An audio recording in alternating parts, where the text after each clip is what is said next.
sudradio.com. Sud Radio, on décrypte le monde. 7h45 dans le Grand Matin Week-end sur Sud Radio. La guerre hybride a déjà commencé. Ça, ce sont les mots de Kiev, la capitale ukrainienne, qui fait toujours face d'ailleurs à l'amoncellement de 100 000 soldats russes à sa frontière. L'Ukraine affirme être victime d'attaques informatiques russes depuis plusieurs semaines. Des attaques qui, selon l'Ukraine, prépareraient le terrain à une invasion russe. On en parle avec notre invité. Bonjour Nicolas Arpagian. Bonjour. Bienvenue à vous sur Sud Radio. Vous êtes directeur de la stratégie cyber de Trend Micro. Vous êtes par ailleurs spécialiste de l'analyse de la cybermenace et auteur de ce livre, La cybersécurité. Ça, c'est publié aux presses universitaires françaises, les fameuses PUF. Il y a quelques semaines, le site du ministère des Affaires étrangères ukrainien a été bloqué par des pirates avec cette mention assez glaçante: Ukrainiens, prenez peur, je cite, préparez-vous au pire. Toutes vos données personnelles ont été téléchargées sur le web. Alors, il s'est avéré que c'était faux, mais c'est quand même assez glaçant. Est-ce qu'on peut savoir facilement qui est derrière tout ça ?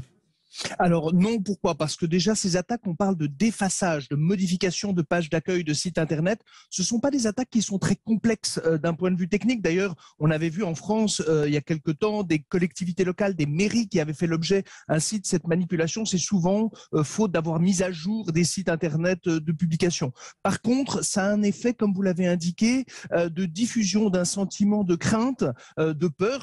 Alors évidemment, c'est toujours un peu fort de parler de terrorisme quand on parle de la diffusion de sentiments de terreur dans une population. Par contre, c'est un élément de déstabilisation, puisque vous voyez bien que tout un chacun peut, avec son ordinateur, son smartphone, juger de lui-même. Tiens, le site Internet est hors d'état de fonctionner, et en plus, je suis destinataire de ce message. Donc, c'est un élément de pollution du débat public qui vient justement contribuer à cette guerre hybride que vous mentionniez.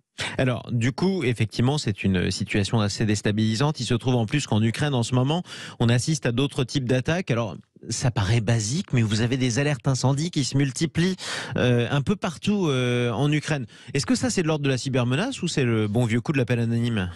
Alors, en fait, ce qui se passe, c'est que il faut se rappeler que nos sociétés modernes, l'Ukraine, la France, sont des sociétés numérisées et interconnectées. Numérisées, ça veut dire qu'elles ont besoin du numérique pour fonctionner, pour faire en sorte que le système bancaire, que le système de distribution de l'eau, l'électricité fonctionne. Donc effectivement, c'est un moyen, en les paralysant, en les faisant dysfonctionner, de créer des perturbations, de peser sur la population et donc d'influencer les pouvoirs publics. Donc ce qui est certain, c'est que cette interconnexion, la deuxième composante, fait qu'on peut conduire des attaques quel que soit le point d'agression du territoire. C'est-à-dire qu'on va compter sur un point faible technique et miser sur l'interconnexion des systèmes pour que ça vienne contaminer telle administration, telle institution bancaire ou éventuellement université. Et comment saper d'ailleurs la confiance d'une population en la solidité de ses propres institutions ?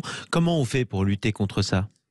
Alors, deux choses. D'une part, la détection, faire en sorte de comprendre quand quelqu'un s'introduit dans le système, parce que sinon, le risque, c'est de s'apercevoir qu'il est là à partir du moment où il conduit son activité malveillante. Et la deuxième chose, c'est également souvent l'isolement, c'est-à-dire on va faire en sorte qu'une fois, si on n'a pas pu empêcher l'entrée dans le système, faire en sorte qu'il ne puisse pas naviguer à sa guise. C'est un peu, vous voyez, la coque de bateau, au début, il y avait des coques ouvertes et quand elle cognait un iceberg, elle s'inondait et le bateau coulait. Et puis, on a décidé de faire des caissons étanches. Les caissons étanches, pour éviter que justement seul un caisson permettre en tout cas qu'un seul caisson soit inondé et faire en sorte que la flottabilité soit assurée. Et dans des systèmes d'information, ça va être la même chose. Faire en sorte que si on n'a pas pu empêcher l'intrusion initiale, que le pirate puisse pas naviguer, prendre le contrôle et causer des dommages d'autant plus importants. Alors, on imagine évidemment que c'est une situation très difficile pour les Ukrainiens. Est-ce que les Russes sont les seuls à disposer de ce savoir-faire ?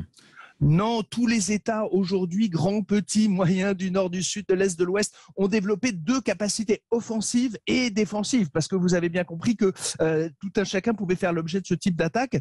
Quelquefois, ils peuvent également faire appel à ce qu'on va appeler des mercenaires numériques, c'est-à-dire des gens qui ont une expertise, qui ne sont pas enrôlés à temps plein dans les forces armées régulières, mais qui peuvent être utilisés comme supplétifs, comme auxiliaires. Les exécuteurs des bases œuvres, en quelque sorte. Exactement, et c'est très appréciable déjà parce que les compétences sont au final assez rares dans ces domaines-là, mais c'est surtout que si d'aventure des investigations étaient conduites, on pourrait s'exonérer de sa responsabilité. Ah bah non, ce ne sont pas mes soldats, ce ne sont pas mes troupes. Par contre, vous avez bien compris que la cible avait, elle, tout à fait intégré le message et envisageait tout à fait clairement qui pouvait être à l'origine de l'attaque, donc un vrai gain politique pour les attaquants. Alors, en un mot, est-ce que la France a déjà mené ce type d'attaque ou alors commandité ce type d'attaque contre d'autres États ?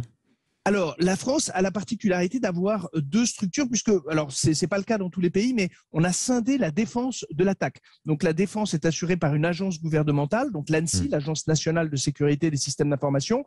Et effectivement, l'État français s'est doté d'un état-major cyber. Il y a un état-major de la terre, de la mer, de l'air et de l'espace. Et maintenant, il y a en plus un ComCyber avec des personnels dédiés à cette activité. Et désormais, il y a deux dimensions. D'une part, les systèmes, les équipements informatiques, mais également la guerre informationnelle.